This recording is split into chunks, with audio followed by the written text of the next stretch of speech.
otra vez, porque sí son muchas fallas. Hola, ¿qué tal? Muy buenos días, tardes, noches, en la hora en la que nos estén escuchando. Mi nombre, para quienes lo conocen, es Israel Quiñones.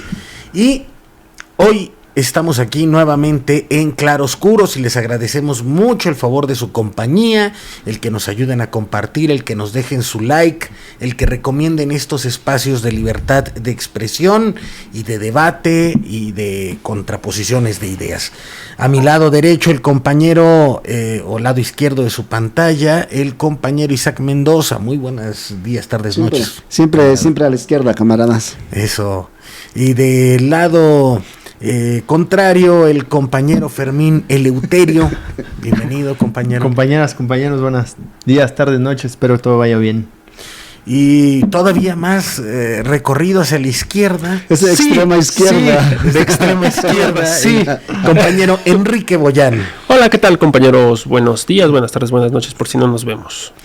En fin, pues bueno, hoy vamos a tener un programa muy especial derivado de que nos acercamos al 20 de noviembre. Seguramente usted estará viendo este espacio antes de que se celebre, de que se lleve a cabo el Congreso Nacional de la UNT y del FASU en Nadi.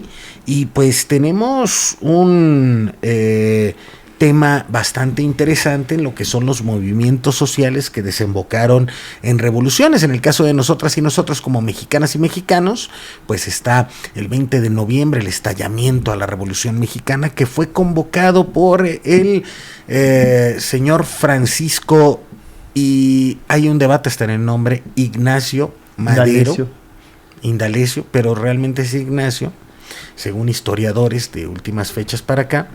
Y pues resulta que fue una revolución convocada después de 30 años de dictadura por el general Porfirio Díaz Mori, oriundo de Oaxaca. De Miahuatlán, Oaxaca. ¿De dónde? Miahuatlán. Miahuatlán. ¿Tú eres de ahí? De Valles Centrales. ¿Tú eres de ahí? No, yo soy más allá hacia la Sierra Sur. Hacia la rumbo a la costa allá. Ah, tú eres costeño. O sea, no caigas en provocaciones, Isaac, no caigas en provocaciones. Bueno, la idea es que fueron 30 años de dictadura, eso es total y absolutamente asequible, y también se van a conmemorar años de la muerte de don Ricardo Flores Magón, que junto con sus hermanos impulsó el movimiento anarquista en nuestro país, que llevó como resultado la formación y organización de sindicatos, de huelgas, de movimientos obreros, como el movimiento textil en Tlalpan y al sur de la ciudad, bueno, anteriormente eran pueblos, o lo que ocurrió en Veracruz, la huelga también de prostitutas, de sexoservidoras de aquel tiempo, que le llamaron la huelga de los colchones. Es decir, había una gran movilización obrero-campesina en nuestro país que desembocó en una revolución. Eso fue lo que realmente movió. Pero vámosle dando la palabra primero al compañero Isaac. Por edades. Es que pensé que iba a decir, nos acercamos al 20 de noviembre que inicia el Buen Fin. Es el 20 de noviembre, ¿eh? Compañero, estamos en contra de las cuestiones capitalistas en este programa. Es un espacio de lucha y aquí el camarada con el Buen Fin. No estés dando ideas, Isaac, por favor. ¿Cómo ves? Compañeros, no ¿qué congruencia tenemos? Una sola cosa se te pidió, Isaac. Una sola cosa. Que no lo mencionaras, por favor. A ver, adelante, mi querido Isaac, por favor. Que no tenga que ver con el consumismo, ni con Buen Fin. No, pero él es de consumismo, pantalón con su misma camisa, con su misma novia. Pura lucha sindical. No, platicábamos justo del tema porque efectivamente viene 20 de noviembre y pues inicia la lucha. Yo estaba leyendo, independientemente de este tema, sobre, para no variar, mi tema de las 40 horas. De las 40 horas de una jornada digna. Pero, ¿saben por qué? Porque justo en la Constitución de 1917 fue cuando se aprobó la jornada de 8 horas. Pero vayamos al inicio de la historia. Exactamente, bien hecho. Sí, retomemos Vayamos desde al el inicio de la principio. historia, porque históricamente la Revolución Mexicana surge sobre todo haciendo énfasis con campesinos, ¿no? Una lucha campesina. Movimientos campesinos de organizaciones sociales que empieza la Revolución Mexicana. Pero, bueno, y sobre todo el tema de los trabajadores urbanos, pues empieza en las ciudades, ¿no? A nivel de estados, de la revolución viene con el movimiento campesino, pero el tema sindical, el tema de la lucha obrera surge en las ciudades con movimientos urbanos. Y sí, efectivamente, los ideólogos que tienen que ver con la clase obrera, pues son los hermanos Flores Magón, que queda de paso decir que también pues son de origen oaxaqueño, ¿no? Mira. Igual que Porfirio Díaz, igual que Benito Juárez, igual que tú, igual que un servidor. Oaxaqueño. Entonces, tenía que bajar esa información. Hacer una remembranza histórica así de personajes ilustres para acabar en el tratar de convertirse en un prócer. Un prócer. Ya traemos en la sangre. Fue el primer comité de TEC. En la sangre. Tú eres primer comité ejecutivo de Tech Marketing. Mírate, hermanado con el pollito de sangre. Un saludo al pollo. Es todo por el momento, camarada. A ver, don Enrique Boyán, si quieres baja un poquito la silla porque se te va el... ¿Se me va la cabeza? Sí. Ahí mero. Palabras limpias. Palabras limpias. Bueno, ¿qué opinas del tema de las revoluciones, los movimientos obreros a favor. Y lo que significa? Mi voto a favor. No, pues sí, como bien menciona el compañero oaxaqueño Isaac, que es un prócer también de la historia ilustre de este sindicato. Efectivamente, el movimiento revolucionario, a pesar de que no surgió como un movimiento enteramente de lucha obrera, porque realmente en sus inicios fue una lucha que empezó precisamente para pelear contra la dictadura de Porfirio Díaz, que llevaba 30 años en el poder, que buscaba la igualdad social, porque pues obviamente al igual que en la época actual la riqueza estaba en manos de muy pocos.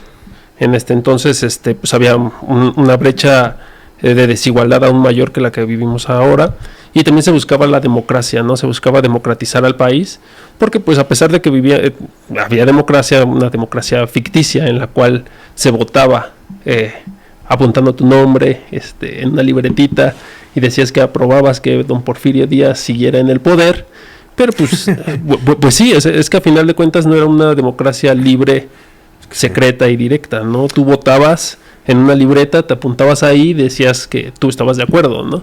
Lo cual también te garantizaba el hecho de que si estabas en contra, pues te mataran en el momento, ¿no? O sea... Pero así tanto así como matarte, era así. Pues sí. Era voto o plomo. Voto o plomo, exactamente. Yo recuerdo...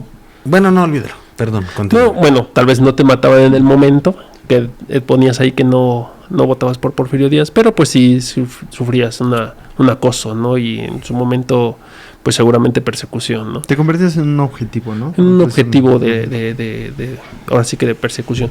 Y como bien menciona el compañero Isaac, la lucha campesina de buscar ¿cómo era el lema que decía? La tierra era de quien se trabaja, pues también desemboca en toda esta lucha obrera, ¿no? A final de cuentas, organizaciones como el Congreso, ¿cómo era? El Congreso de Trabajadores Mundial, la CGT. No era la CGT. Surgió después. Era la CTC, no era la CTM, era otra. Era otra que no quiero mencionar.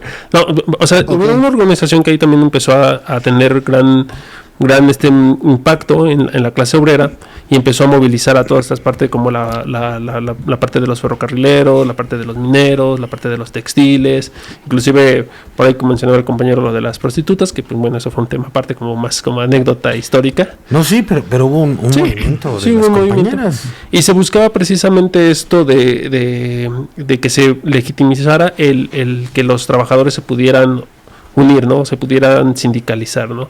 A ver, ya venía de atrás de un movimiento, de un pensamiento En aquel entonces, pues ya estaba Marx y Hegel con su manifiesto comunista, que a pesar de que no eran lecturas que estuvieran en la base, digamos, campesino de México, pues sí, los grandes intelectuales que eran los que encabezaban este movimiento, pues tenían esa idea, ¿no? Ya venían con esa idea. ¿Te refieres a la Casa del Obrero Mundial? La Casa del Obrero Mundial. Fíjate que todavía existe el edificio, está en Tepito. Ahorita te dejo ya la palabra, perdóname. Te pones como Isaac. No se peguen tampoco, por favor. Bueno, es que yo estaba tratando de hacer una pequeña remembranza histórica. Lo de la Casa del Obrero Mundial todavía existe, el edificio está en Tepito, pero más que lo usan de bodegas. De bodegas, ¿no? Bueno, la infraestructura del edificio pues tal vez está ahí, pero el punto era que esta Casa del Obrero Mundial al final sí tuvo una repercusión en el movimiento de la revolución, porque pues movilizó a grandes masas de trabajadores, ¿no? Que apoyaron o impulsaron también este movimiento de la Revolución Mexicana. Obviamente, pues que su grosso de personal eran los campesinos, ¿no? Que buscaban el trabajo de las tierras, que se les reconociera, porque pues estaba esta parte de los hacendados, ¿no? ¿Quiénes eran los hacendados? Pues los que... Terratenientes, ¿no? Que básicamente los campesinos no tenían derecho a nada, no tenían sus tierras, no podían producir, no podían ganar nada. Entonces, pues, esto aumentó junto con el fervor de los trabajadores a buscar una mejora en su calidad de vida, ¿no? Y en la puesta del trabajo, ¿no? Buscar mejores derechos, y como bien menciona Isaac, pues al final recayó en la Constitución de 1917, ¿no? En la reforma del artículo 123, en la cual ya se legitiman el trabajo de 8 horas, un día de salario, un día de descanso, el seguro social, entre otras cosas, ¿no? Al final de cuentas, pues estos movimientos, o este movimiento en específico de la Revolución Mexicana, que no fue un proceso como tal trabajador, pues sí tuvo la influencia o acabó desembocando en cuestiones que mejoraron la vida y el desempeño de los trabajadores, ¿no? Que era lo que se buscaba a final de cuentas. Perdóname, Eleuterio, continúa. No, yo no. ¿Ya fue todo? Sí, ya. Todo está dicho, dice. Todo está dicho. No, voy a descansar. También algo que mencionaba Israel es que, pues bueno, tiene muy ubicado el nombre de Francisco y Madero, pero el movimiento no fue de generación espontánea. No. Ya simplemente el estallamiento de la revolución simplemente es la cúspide de todo un malestar social, un hartazgo social que acabas de explicar, y todo esto también pues fue influenciado o fue sustentado en la conciencia que se generó por parte, en su mayoría, de los hermanos Flores Magón, como también mencionaba. ¿Por qué? Porque antes pues sabemos que había mucha analfabetización. No sabían, pues evidentemente, muchos compañeros trabajadores en ese entonces leer, así que hacían pequeños grupos, mítines, donde se ponían a leer los periódicos en ese entonces, ¿no? ¿Cómo se llamaba? Regeneración, el hijo del Aguizote, entre otros, y era la forma en que la gente se politizaba en ese momento, lo habíamos platicado en programas anteriores. Entonces, todos estos temas, también como lo habíamos mencionado, pues al final del día todo se repite, y todo simplemente es la cúspide del hartazgo social que existe, y también como clase trabajadora. Entonces creo que es importante mencionar esta parte, ¿no? Que al final del día sí existió una corriente de pensadores que movilizaron a las masas, que las trataron de hacer conscientes en su momento, y que eran reprimidos de una manera brutal. Porque sí fueron desterrados, iban a Estados Unidos, regresaban. También en el mejor de los casos. En el mejor de los casos, ¿no? Que sería el de Flores Magón, porque fue y vino N cantidad de veces a Estados Unidos. Entonces hasta también, que lo metieron allá a la cárcel por anarquista. Sí, y es también a lo que iba. También vale la pena mencionar que pues esto no fue nada más por el hecho de, pues es que ya es demasiado, ¿no? O sea, también los hermanos Flores Magón traían una escuela muy marcada, donde eran unas personas muy estudiadas al respecto de los temas, muy teóricas, muy basados en su tiempo, que era Marx, Hegel. Estas corrientes ya venían muy fuertes en Europa. Entonces creo que vale la pena mencionar esa parte, ¿no? Que al final del día la imagen de Madero, con todos los mitos que lo rodean, simplemente fue la cúspide ya de todo un proceso que se vivió años atrás. Fíjate que es eso que estás mencionando, efectivamente es una fiebre, digámoslo así, del despertar político de la sociedad. En este sentido, sí, efectivamente había un analfabetismo del 80% en la población. Había, por ejemplo, algo que narra en su momento Paco Ignacio Taibo, la historia de Juan Escudero, el primer alcalde de izquierda en México, que fue en Acapulco, Guerrero. Entonces, una de las formas que tenía Escudero de convencer a los trabajadores, a la sociedad en su conjunto, es que a los niños que sí aprendían a escribir, a leer y escribir, los mandaba a las plazas a leer un periódico Regeneración que él mismo editaba, él mismo escribía, él mismo construía, ¿no? Por medio de una especie de mimeógrafo, y lo imprimía y lo repartía de esa manera, y los niños iban y lo leían en la plaza, ¿no? Y ahí se hizo un movimiento en Acapulco, que por cierto estaba aislado, derivado de los mismos dueños de las haciendas de plátano, entre otros frutos que allá se producían en el estado de Guerrero. Esto también en tiempos de Díaz, en tiempos de la Revolución. Y Escudero tiene Paco Taibo este libro de las 2 muertes de Escudero, porque lo matan una vez, digámoslo así, o sea, le metieron un balazo en la cabeza, después de quemar el viejo ayuntamiento de Acapulco, él aún como alcalde, y trabajadoras textiles que tenían ahí su taller en este complejo municipal, logran rescatar a Escudero y se dan cuenta que está vivo, pero queda pues mal, ¿no? A final de cuentas vuelve a rehabilitarse, ya no caminó, pero medio hablaba y había una costurera que traducía lo que decía, ¿no? Entonces el discurso era muy curioso porque era así como... y la otra... Ah, no, dice que nos tenemos que liberar de esta madre, ¿no? Bueno, la cosa es que pues, la segunda vez sí se aseguran perfectamente de que esté muerto, pero también fue un movimiento por reivindicar los derechos sociales y los derechos humanos del puerto.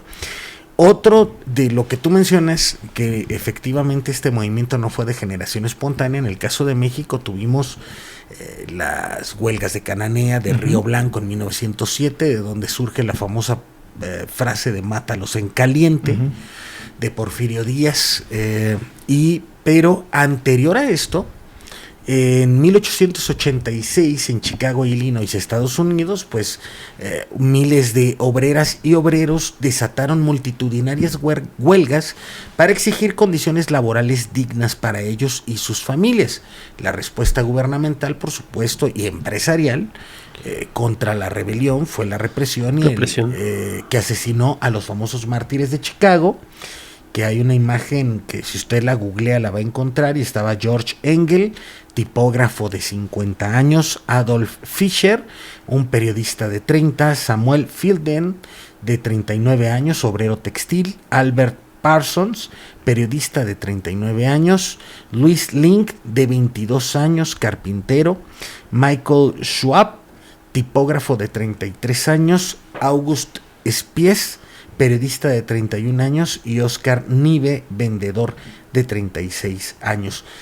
Estos movimientos fueron más o menos quienes, estos hombres fueron quienes iniciaron este movimiento, que es lo que conmemoramos el 1 de mayo. Exactamente. Sí. Y para culminar este comentario, algo muy interesante y que vale la pena reforzar, sí, efectivamente la movilización de la revolución de 1910 no fue de generación espontánea, fue después de que Madero participara en elecciones contra Porfirio Díaz, el asesinato de los hermanos Cerdán en Puebla capital, y una serie de condiciones. Pero algo muy curioso que vale la pena anotar de esta revolución de 1910 es que Francisco de Madero, en el Plan de San Luis, hace una convocatoria con fecha y hora, ¿no?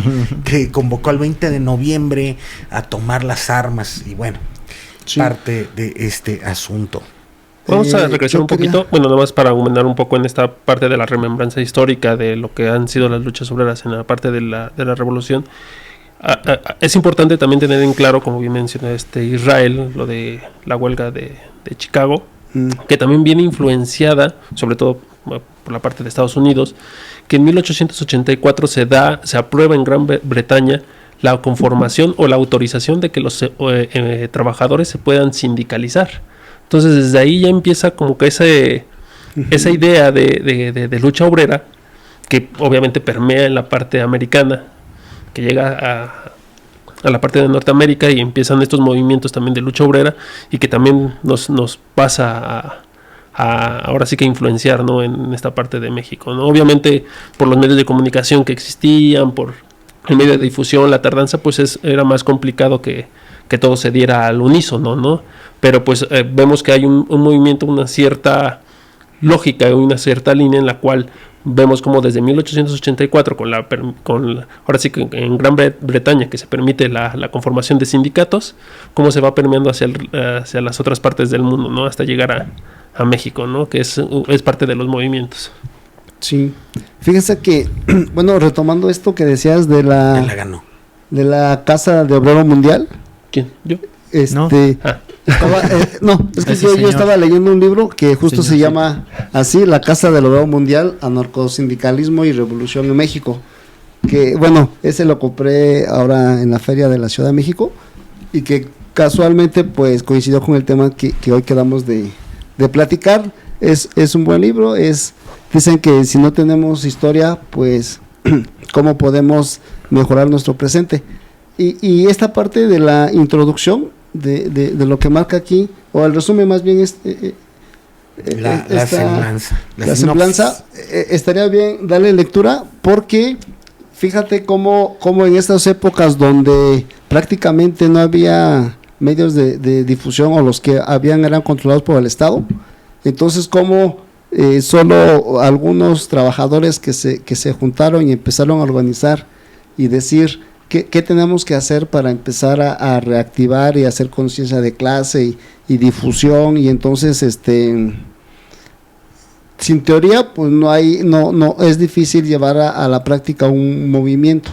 En este caso, en la Casa del Obrero Mundial se tuvo que organizar con muy pocos, ¿no?, con gente que estuviera decidida a poder participar, porque todo el mundo estaba ensimismado en trabajando, y las jornadas de trabajo en esa época eran de 12 días, 12 horas diarias de jornada, entonces no quedaba tiempo pues, para nada, ¿no? Entonces eran jornadas de 12 horas, salarios muy bajos, y en qué tiempo y en qué momento había para organizarse. Entonces solo algunos que decidieron organizarse, empezar a leer libros que llegaban de España, de Francia, darle lectura, analizarlos, hacer círculos de estudio, y entonces empezar a hacer prensa y difusión de lo poco que podían ellos difundir entre los trabajadores urbanos. Entonces la Casa del Obrero Mundial prácticamente fue el semillero, ¿no?, donde empezaron a formarse trabajadores y trabajadoras, porque también el papel de la mujer pues es importante, no solo eran hombres, sino eran mujeres que también decidieron organizarse, participar. Y por ejemplo, de la Casa del Obrero Mundial salió también el tema de conmemorar por primera vez en México el 1 de mayo, ¿no? Organizarse para el 1 de mayo, lograr beneficios. Hoy los beneficios que tenemos en la Ley Federal del Trabajo, en la Constitución mexicana, pues son fruto de la lucha de la clase trabajadora. Sin lucha no hay beneficios. Y yo decía, llevamos prácticamente más de 100 años, un siglo Estamos en eso, gordito, estamos en eso. O sea, ¿qué quieres llegar? Pero sin modificar particularmente la jornada de 8 horas, ¿no?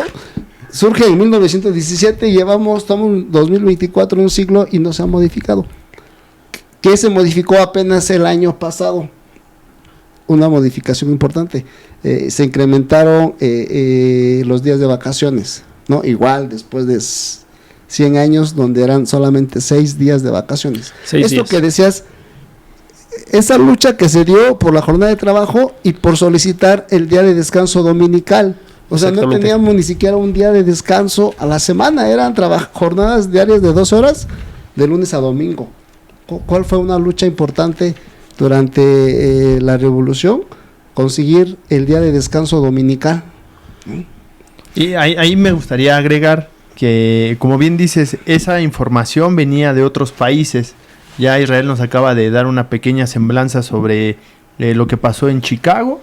Sin embargo, también mencionabas que venía información de Francia. Y desafortunadamente, digamos que los procesos aquí en el país han sido muy lentos.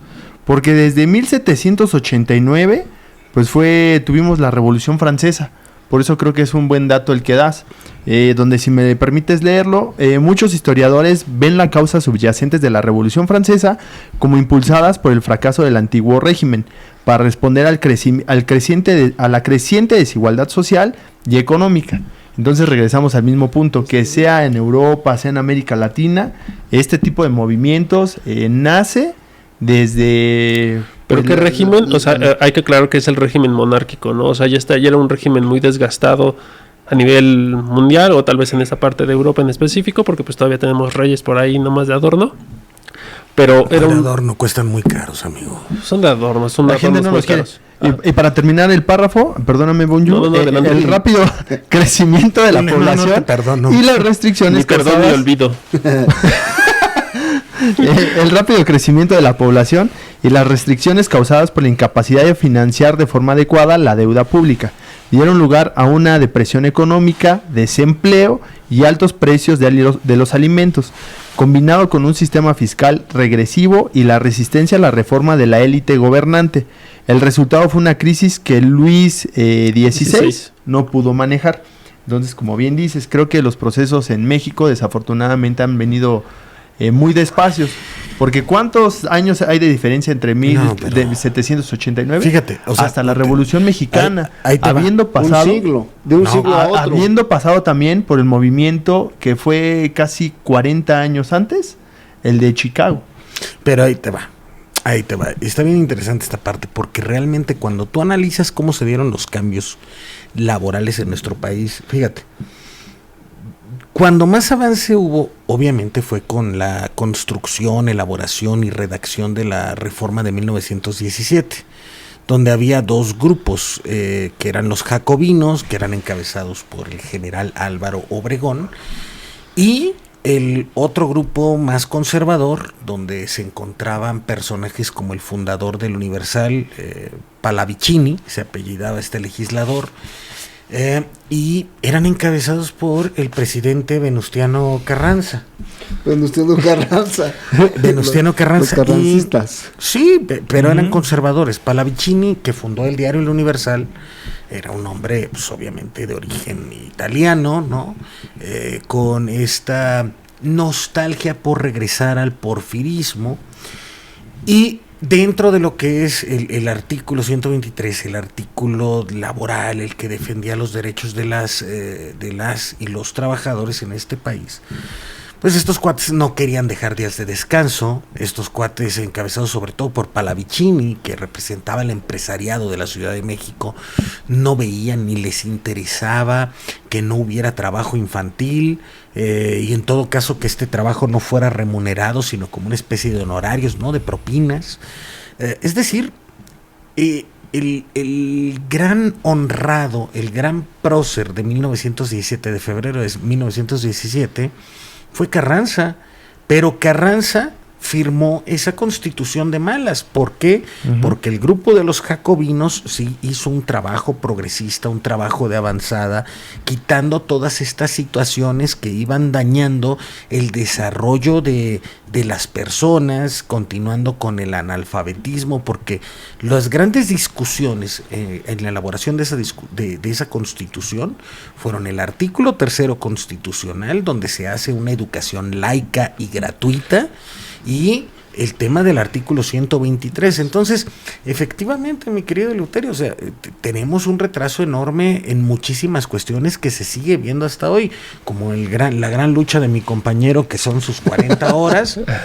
No, pero es neta. No le hacemos menos, cabe aclarar. No. Yo lo veo porque es un reclamo, por ejemplo, al interior del sindicato de telefonistas, de los compañeros de TEC y de las compañeras y compañeros del IMSA. Claro. Entonces, tenemos todavía ese entusiasmo por continuar luchas, pero la cuestión es saber por qué, cómo y cuándo se comienzan a dar estos énfasis, ¿no?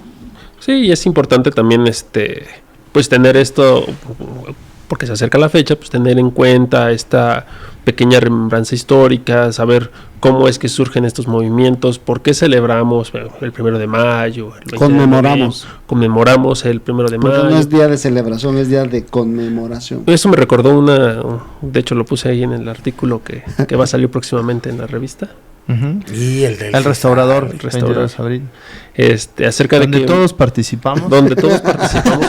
Léanla, compañeros, léanla. Ahí hay un pequeño artículo de su servidor. Histórico. No, pues es una pequeña remembranza también histórica sobre el sindicalismo en México, del sindicalismo en general, pero bueno, me recordó una pequeña anécdota que hace poco vi en la televisión, hace poco, en mayo precisamente, en un canal de esta televisora. ¿De cuál? Di nombres. Televisa. Trabajaste justo. Oye, ¿que te quedaste sin patrón? Sí, me quedé sin patrón también. Ya fueron hace algunos años, pero no importa. Bueno, en Televisa, en un programa. En ese año el camarada era americanista. No, jamás. Jamás. Sí, ahora ya es sindicalista, pues ya es. Yo siempre he leído las Chivas, no les crean. Chivas. Bueno, el punto al que quería llegar era que en este programa, un nombre no me acuerdo cómo se llama el programa, la conductora estaba haciendo alusión a la marcha del 1 de mayo y comentaba de por qué si es el 1 de mayo, el día del trabajo, estos sujetitos no están trabajando, ¿no? Pues al contrario, si es 1 de mayo deberían de estar trabajando, ¿no? O sea, hace sus comentarios despectivos hacia un movimiento, hacia una conmemoración, hacia una lucha, desde su ignorancia, ¿no? Al final de cuentas, eso habla acerca de que no todo el mundo está consciente de lo que realmente se conmemora, ¿no? ¿Por qué es la lucha del 1 de mayo? ¿Por qué salimos a marchar? ¿Por qué no trabajamos ese día?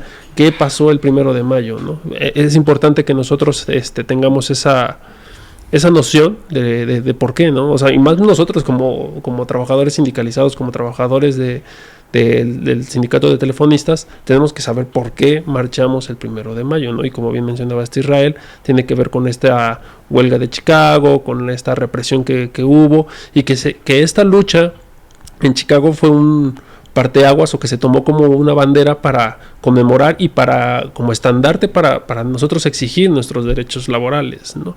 Y pues bueno, al final de cuentas, retomando un poco el tema de las revoluciones y de estas luchas sociales y que tienen que ver con la cuestión laboral, pues avanzando un poquito más en el tiempo, después de la Revolución Mexicana, la importancia que tuvo a nivel no solamente nacional, sino mundial, la Revolución Mexicana, que influenció, o sea, retomando un poco lo que decía Lalo, ¿no? De que íbamos muy atrasados con respecto a Europa o algo así. Pues en parte sí y en parte no, porque también México fue un parteaguas para que la Revolución Rusa se llevara a cabo. ¿No? Nuestra Constitución de 1917 fue un parteaguas para que Rusia empezara su revolución en 1917, ¿no? En base a todo lo que ellos observaron y tenían aquí a sus miradores, ¿no? Que estaban al pendiente de lo que acontecía en este movimiento social obrero campesino, y pues ellos retomaron elementos marxistas con Lenin y los bolcheviques para llevar a cabo su revolución, ¿no? Que era esta lucha contra los zares, que también ya tenían ahí ¿La Revolución Roja? La Revolución Roja, exactamente, que tenía que ver precisamente con esta lucha obrera. Ellos sí eran una cuestión más obrera, que estaba por medio de toda esta industrialización que tenía Rusia, que tenían un serio problema de desigualdad, ahora sí que de cuestiones que eran desfavorables para los trabajadores, ¿no? Ellos pugnaban también para que se aboliera el trabajo infantil, ¿no? Ellos tenían ese problema también en sus fábricas y todo, que pues había un chingo de, perdón por la palabra, de niños trabajando. Así hablamos regularmente. Sí, así hablamos regularmente, perdón, es por la confianza.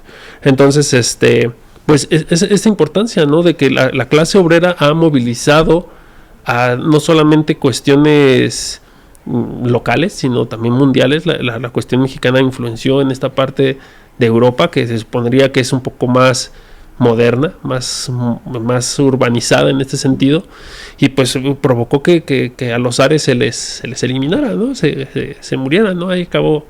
Sí, terminaron. Y Ajá. bueno, yo lo que quería comentar también es, por ejemplo, hablando de la Revolución Mexicana. Ya pasó ese tema. Fue un tema donde influyeron muchos movimientos y muchos líderes, porque está el movimiento campesino que... No, bueno, antes de que sigas con tu tema, igual valdría la pena mencionar, perdón, Isaac, que como bien menciona Bonju, creo que sí hubieron muchos visores aquí en México, por decirlo de alguna manera. De hecho, hasta se habla que los hermanos Flores Magón estuvieron en contacto con ciertos personajes ahí que influenciaron la Revolución Rusa. Porque sí, a pesar de que traían, digamos que una escuela del anarquismo generada en Europa, ellos mismos formaron o ratificaron una ideología muy fuerte que culminó en la Revolución Mexicana. Entonces también cabe la pena mencionar que muchos de los participantes de la Revolución Mexicana no nada más fueron, pues digamos que mexicanos, ¿no? También vinieron italianos, vinieron españoles. Vale la pena mencionar aquí que hay un libro muy bueno como recomendación antes de llegar al final. Adelante. De Paco Ignacio Taibo, de Paso, donde digamos que es un personaje entre comillas ficticio, donde va transitando sobre situaciones que existieron en el México post-revolucionario. Todos esos hechos son verídicos, pero seguimos hablando de que fue una escuela, como bien mencionas, muy fuerte para también algunos, no todos, algunos movimientos europeos. Y entre los nombres, digamos, que interesantes que maneja la historia, pues está Garibaldi, ¿no? Giuseppe Garibaldi, un revolucionario nato que venía de movimientos italianos, donde venía con un pensamiento muy, muy fuerte y que apoyó en esta parte, ¿no? De ahí el nombre justamente de la Plaza de Garibaldi, tiene un porqué. Exactamente. Que no fue mexicano y que hubieron agentes externos que apoyaron y reafirmaron el pensamiento, que solamente tenía una causa, digamos que en el movimiento o el pensamiento teórico, que era igualdad, justicia laboral, justicia social, educación. Y pues ya, perdóname, Isaac. Okay. No, es que la Revolución Mexicana justo se confluyeron muchos movimientos y muchos liderazgos. Emiliano Zapata, Francisco Villa, Venustiano Carranza, Álvaro Obregón, todos luchando por cada quien desde cada trinchera, un reconocimiento y derechos. Y en este caso nosotros, hoy que somos clase trabajadora, pues vamos a ver o estamos platicando la revolución desde el punto de vista de los trabajadores y trabajadoras, cómo influyó, y gracias a todo ese movimiento que se realizó, pues se ganaron derechos y beneficios. Y como bien dices, al final que tiene que ser a través de la lucha, del movimiento. Y algo que debemos de retomar y aprender es que... Sin perdón ni olvido.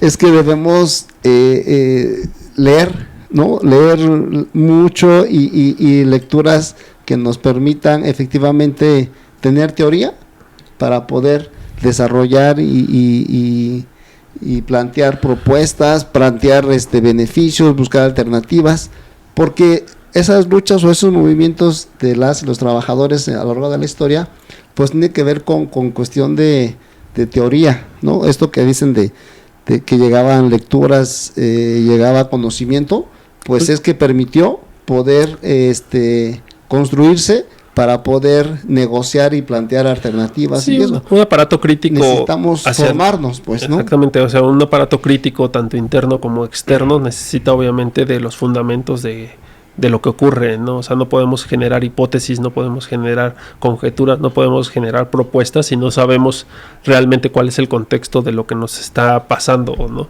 Y cómo entender el contexto de lo que nos está pasando, pues obviamente a través de conocer cómo llegamos a esto, ¿no? Por medio de la historia, por medio de las luchas, por medio de todo esto, ¿no? O sea, ¿cómo me dijiste la vez pasada cuando dije que el que no conoce su historia está condenado a repetirla?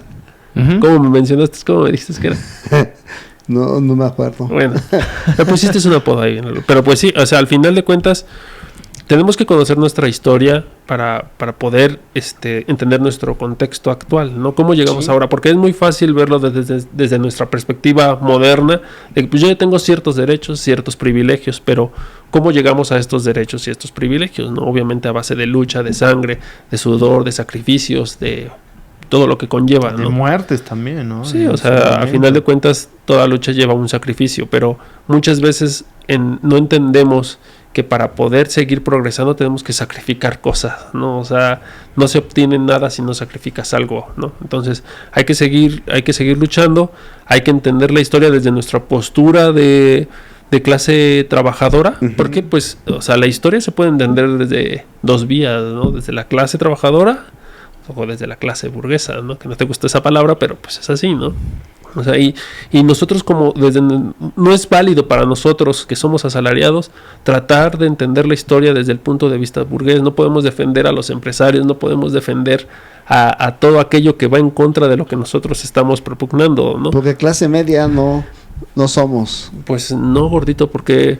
No, si tomamos como referencia cómo viven pues los dueños del país y lo más bajo, pues habría la pena cuestionarnos si de verdad estamos a la mitad. Es que, ¿no? O sea, ahí entramos en una cuestión de debate, porque, pues obviamente si nos vamos desde el punto de vista de un análisis más marxista, si lo quieres ver, o sea, él en su manifiesto comunista con Engels propone que hay una lucha constante de clases, de la cual solamente existe la clase trabajadora. Solo dos clases. Y la clase burguesa. ¿Quiénes son los burgueses? Los que tienen los medios de producción, que lo único que buscan es enriquecerse más a base del trabajo de la clase trabajadora. Y los trabajadores, ¿qué hacen? Lo único que hacen es que venden su mano de obra. ¿Sí? Sí. O sea, al final de cuentas, la clase trabajadora no tiene derecho ni siquiera a la plusvalía de su trabajo, de sus horas de trabajo, todo se lo queda el burgués, ¿no? Y es lo que menciona Marx y Engels en su manifiesto comunista, que al final esto va a crear una revolución social que va a provocar que la clase obrera sea la que controle los medios de producción, ¿no? Al final nosotros tenemos que... Se oye rebuscado si lo vemos de esa forma, pero con esta revolución nosotros vamos a apropiarnos de estos medios de producción como clase trabajadora. Ahora sí que nuestra plusvalía no la vamos a quedar nosotros y la riqueza se va a distribuir de una manera más uniforme, ¿no? Sí. Era como la parte de la utopía, ¿no? Me gustaría agregar a tu comentario, Bonju, que también creo que vale la pena que así como ahorita mencionas de Marx, de Engels, creo que valdría la pena el cuestionarnos que sí somos compañeros sindicalizados, pero ¿por qué el sindicalismo para empezar? ¿No? Porque todos creo que ahorita hablamos de, es que nosotros tenemos tales derechos ganados, porque son ganados, no son beneficios. Regalados. Sí, no son beneficios, son simplemente consecuencia de muchas... No son privilegios, son derechos. Claro, son consecuencia de muchos años de lucha. Entonces valdría la pena también empezar a explorar, pues digamos que por cultura general tal vez, y por saber el porqué de un movimiento sindical, el que representa que nosotros seamos sindicalizados, pues simplemente explorar este tipo de lecturas, ¿no? Tal vez que sí pueden llegar a ser un tanto pesadas, porque pues sí lo son. Sí, sin embargo, son lecturas sencillas, digeribles. Pero igual por ahí un videíto, algún artículo pequeño. La ventaja que tenemos en nuestro contexto, tanto laboral como histórico, como inclusive de nuestra generación, es que tenemos más acceso a la información, ¿no? Tenemos y estamos tan acostumbrados a la información digerida que pues podemos aprovecharnos de eso, ¿no? YouTube, como bien mencionas, foros, inclusive las redes sociales, funcionan como medios para sintetizarnos la información, ¿no? Ahora que si nos interesa toda esta cuestión del manifiesto comunismo, el capital y todo eso, que son lecturas muy pesadas, el materialismo histórico, pues, o sea, sí es recomendable que escuchemos videos y todo esto, pero siempre tratar de basarnos en las fuentes, ¿no? O sea, no hay que basarnos con lo que nos dicen, no hay que quedarnos solamente con TikTok, ¿no? Con cualquier TikTok, porque al final de cuentas, con interpretaciones, porque también Lenin en algún momento lo mencionó, cuando empezamos a utilizar la información que nos da Marx, o el manifiesto que nos da Marx, o toda esta tesis que manejaba Marx, de una forma tan común, tan digerida, se pierde el objetivo que tenía, ¿no? O sea, se empieza a convertir en un dogma. Entonces, hay que evitar los dogmas, porque pues seguir una cuestión nada más porque sí, no tiene sentido, ¿no? Hay que cuestionar, hay que saber cómo lo aplicamos en nuestro contexto actual, porque toda esta información que maneja Marx y Engels en su momento, o Marx como lo quieran ver, pues fue hecha y desarrollada para un contexto histórico específico, ¿no? Que tal vez ahorita ya no lo podríamos aplicar tal cual en nuestro momento histórico que vivimos, ¿no? Pero sí es importante retomar varias de esas cuestiones e ideas porque habla precisamente de esta lucha de clases en la cual estamos permanentemente y que tenemos que seguir luchando para poder mejorar nuestra calidad como trabajadores, ¿no? Y pues al final de cuentas el sindicalismo es esto, buscar justicia laboral, justicia social y justicia humana, ¿no? Que nos mejore como seres humanos y que nos permita desarrollarnos como personas, ¿no? Perdóname que te interrumpí. No, claro. Ni perdón ni olvido. No. Al contrario, creo que suma bastante porque yo también quería llegar a este punto donde simplemente es para formarnos un pensamiento crítico sobre la situación actual. Reforzar esa parte que a lo mejor no todo es aplicable. Sin embargo, escuchamos mucho el anarcosindicalismo, que los anarquistas Flores Magón. Pues también vale la pena pues el saber que mucho de esta organización, de todas las organizaciones sindicales, vienen desde un punto que siempre ha estado satanizado, ¿no? Que es interesante cómo pensaban las situaciones, por ejemplo, los anarquistas, Bakunin, Malatesta, además. Sin embargo, reforzar esa parte, que a lo mejor no todo puede ser aplicable ahorita, que como base de pensamiento crítico ayudan bastante. Sin embargo, pues, insisto, como cultura general valdría la pena explorar esos temas. Sí, nunca está de más. Sí, claro, porque también al final del día mucho de todo ese pensamiento pues se vio materializado en la Revolución Mexicana. Sí.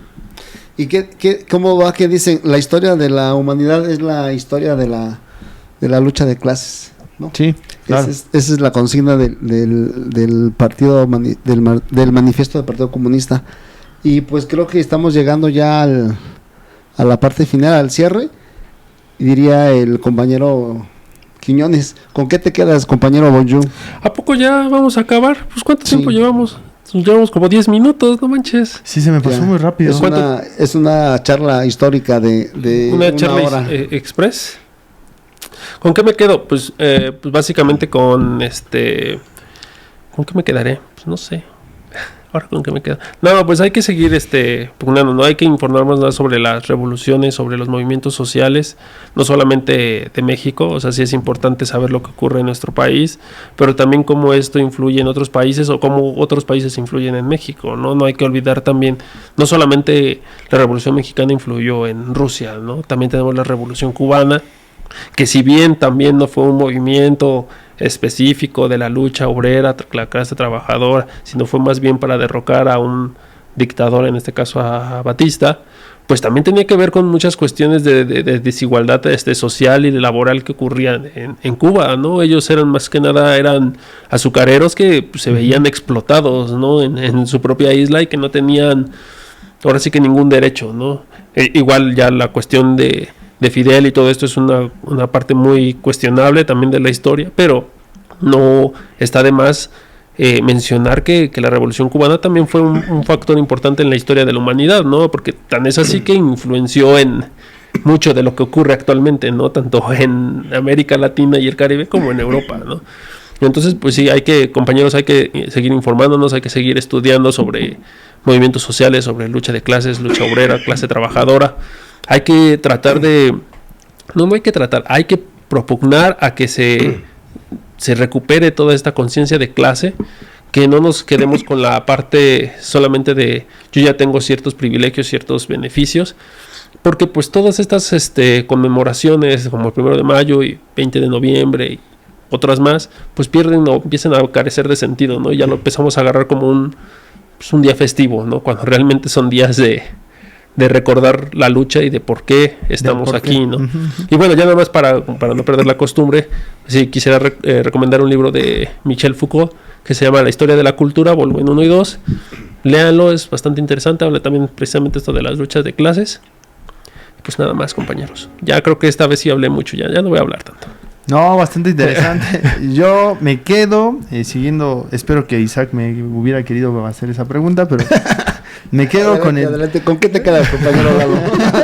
Me quedo con el hecho que creo que es importante el seguirnos informando. Creo que tal vez se nota que de repente nos apasionamos por este tipo de situaciones. Creo que es importante estar leyendo. Además, creo que es pertinente mencionar que está en nuestros estatutos el que nos sigamos formando en las cuestiones sociales que nos impliquen como clase trabajadora. Exactamente. Está en los estatutos, si tienen duda vayan y consúltelo.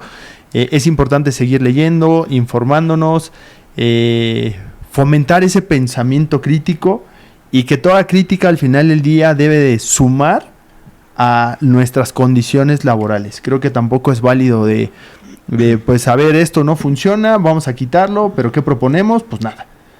Usted, compañero Isaac, entonces... pues es que esas pausas dramáticas. ¿Ya te pareces a Isaac? Esas pausas dramáticas y ya acabó. No, todavía sigue. Tienes razón. Entonces, hay que seguir leyendo, informándonos. Creo que ya hice mis recomendaciones. De paso, de Paco Ignacio Taibo. Una más y que vale mucho la pena es de Elena Garro, Revolucionarios Mexicanos, que por ahí alguien me lo debe. Una compañera que estimamos mucho se lo presté y no me lo ha regresado. Nombres. Ivonne, tú sabes quién eres. Entonces... yo le debo a la maestra Ivonne el libro del mundo de Sofía. Perdóname, maestra, te lo voy a traer, te lo prometo que ya lo voy a traer. No le prestes nada hasta que me regresen el libro. Entonces vale la pena a lo mejor ese tipo de libros porque ese es un estudio de una escritora reconocida mexicana, donde es una recopilación de notas periodísticas de... en ese entonces creo que se llamaba... El Diario, ese era el nombre del periódico. Entonces a alguien se le ocurrió recopilarlas, hacerlas libro, y está muy interesante información sobre Madero, sobre Venustiano Carranza, sobre Flores Magón. Entonces creo que es importante seguir recordando el porqué de las situaciones, que todo tiene un motivo. Me parece bien. Mientras no diga es cuánto sigue en el uso de la voz. Perdón, sí es verdad que tenía que decir es cuánto. Yo digo aquí el camarada, estamos ya en el cierre, en la despedida. Ya se despidió el compañero Bonjú, Lalo, te cedemos el uso de la voz. Muy a mi pesar, porque yo digo que duramos como 10 minutos hablando, pero sí, también se me hizo muy rápido. ¿Con qué te quedas, compañero? Pues ya no escuché lo demás, tuve una emergencia, pero a ver. Ya todo está dicho. Todo está Solo dicho. Es con qué te quedas. No me quieres dejar. Solo ven a despedirte ya. Bueno, a ver, un pequeño resumen. Hablamos censura. A ver, hablamos de la Revolución Mexicana. Aquí es Isaac. Hablamos de la Revolución Mexicana, de la Revolución Rusa, de la Revolución Cubana. Todo está dicho ya. La Revolución Francesa. Un poquito de la Revolución Francesa. ¿Qué te tocó? No, pues qué completo. Bueno, mira, de todo. Llevamos 3 horas del podcast. No, fíjate, nomás para terminar, me parece, yo les recomendaría, sí les voy a recomendar la película de Pedro Páramo en Netflix. Ya la había recordado ayer, maestro. No, pero recomendaciones diferentes. Otra vez la recomendé. No. Es que me impactó, fíjate, porque aparte la película y que lean la novela y que regresen a la película. Sí, compárenla. Está padre la comparación porque hay una parte que mucha gente no entendía, porque es una crítica social súper fuerte, sí, de una crítica social. La época de la revolución. Exactamente, lo de los precisamente. Perdonado, tiene que ver. Lo de los peones, lo de el cómo era el trato al trabajo de las mujeres, y resulta que las que atendían las casas no eran trabajos remunerados, era casi una obligación el estar sirviendo en las haciendas. El espectro que era de cómo Pedro Páramo en una reunión, digo, no les voy a platicar un spoiler, ¿no? Pero el cómo lo interpreta el director de la película con ese lenguaje fotográfico tan bueno que tiene el señor Prieto, el maestro Prieto, me parece... No, otro. Entonces, el lenguaje fotográfico con el que maneja tan poéticamente la ilustración de esta novela escrita por Juan Rulfo en 1953, más bien publicada en 1953, revela cómo Pedro Páramo recibe a los revolucionarios, les ofrece dinero. Y bueno, pues váyanse, no se alejen mucho de mis tierras, ¿no? Para continuar siendo el cacique de la zona de Comala, el cómo efectivamente, el cómo se... Ahí tenemos que ir a hacer nuestro podcast. Sí, hay que pedir permiso. Ese cafecito y hablar de la película. ¿En dónde? Aquí en Schultz. ¿Ah, sí? Sí, así se llama el restaurante, Camino a Comala. Ah, mira. Ahí estaba yo tomando un café y llegó el camarada a interrumpirme. Porque yo también iba a tomar un café. No, pero está bien y justo tiene que ver con... Se llama así, ¿no? Y tiene que ver, supongo que le pusieron Camino a Comala por Referencia. En referencia a Pedro Páramo. Sí. Bueno, vean y lean la novela. La realidad es que es una novela de 150 páginas, un poquito más. Depende de la editorial, depende del formato. Está increíble, depende... de verdad, sí, está increíble. Yo dije que era de mis libros favoritos. Sí, para mí también. Y ¿tú lo recomendaste la Sí, me ningunearon, me dijeron que había recomendado el de Cañitas. Yo no tengo. Es que estábamos hablando de libros. No, me ningunearon ese día. Yo reconozco que recomendaste a Juan Rulfo.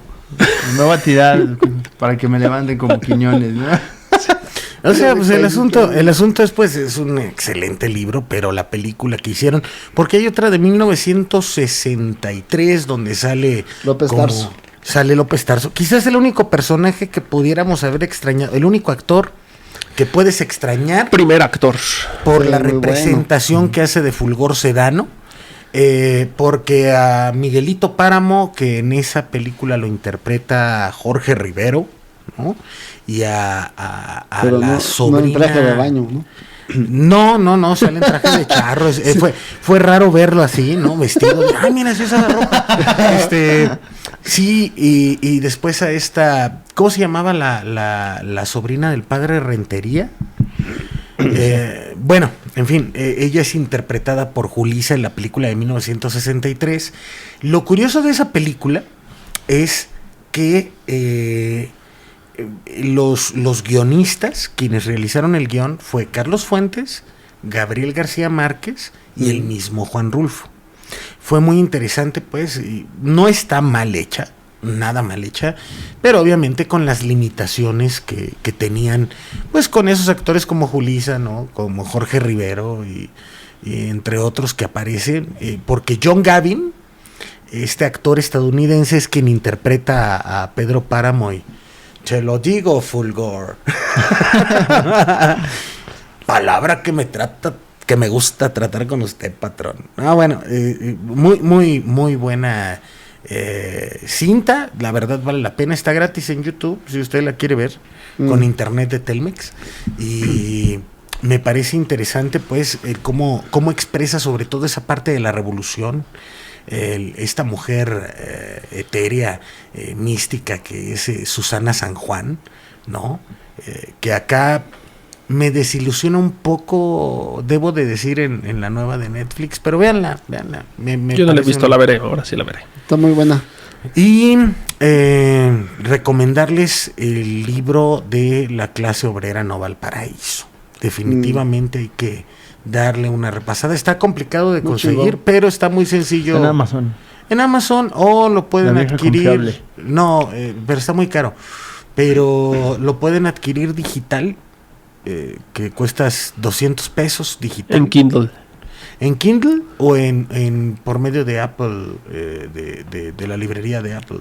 Pero a lo mejor es físico. Leerlo, ¿no? Físico. Sí, leerlo y olerlo. Palabras limpias. Cálmate, Antonio. Libro. ¿Cómo se llamaba aquel secretario de Educación que era Ler? Sí. Nuño. Leer. ¿Tú con qué te quedas, Isaac? Una niñita le dijo. ¿Tú con qué te quedas? Dice leer. Yo me quedo con que justo que vamos a conmemorar 107 años de la Revolución Mexicana. Bueno, no de la Revolución Mexicana, sino de la ¿Del estallamiento de la Revolución? De 1917. No, 114 años. 114. Pero 107 de la... Pero hasta febrero, de la hijo. Constitución. Bueno, yo hago referencia en el sentido de que... de los logros que se fue el logro de la revolución concretaron a través de la lucha, ¿no? Lucha armada. Entonces, con eso me quedo, que a 107 años pues es seguir luchando, no hay otra forma ni manera de que la clase trabajadora logre beneficios, derechos, ¿no? Vamos por la jornada de 40 horas, vamos por una... No, en esta actualidad pues queda seguir luchando, a mí seguir retroalimentándonos, porque es la única manera de seguir conservando lo que se tiene ganado, y actualmente, a diferencia de esos años, pues es seguir luchando. Claro. Ahora con todo el tema de la tecnología, con todo el tema de las telecomunicaciones, pues queda seguir reformando la Constitución y en ese tema nosotros como sindicato de telefonistas pues hay propuesta para la reforma de telecomunicaciones. Perfecto. Para poder por ejemplo, algo que tampoco se ha modificado en años, pues es el incremento en días del aguinaldo, ¿no? Hay muchas luchas que nos queda dar a esta nueva generación, nos queda seguir luchando, seguir sembrando, seguir ganando, porque cada vez pues los que siempre siguen ganando todas las luchas pues son los empresarios, la clase burguesa. Y yo recomiendo este libro que se llama La Casa del Obrero Mundial. ¿De quién? ¿Se ve? ¿No se ve? Sí. Ahí falta hacer un zoom. La Casa del Obrero Mundial, ¿de quién? Gordito, no me voy a parar a hacer zoom. La Casa del Obrero Mundial. Ana Rivera Carbó. Anarcosindicalismo y Revolución en México. Perfecto. Pues vámonos. Adiós. Síganos en nuestras redes sociales, por favor. Ahí suscríbanse al canal de WhatsApp. Y Spotify también. Spotify, por ahí estaremos compartiendo contenido interesante al respecto. Entonces, pues síganos. Atentos a novedades. Adiós. Adiós.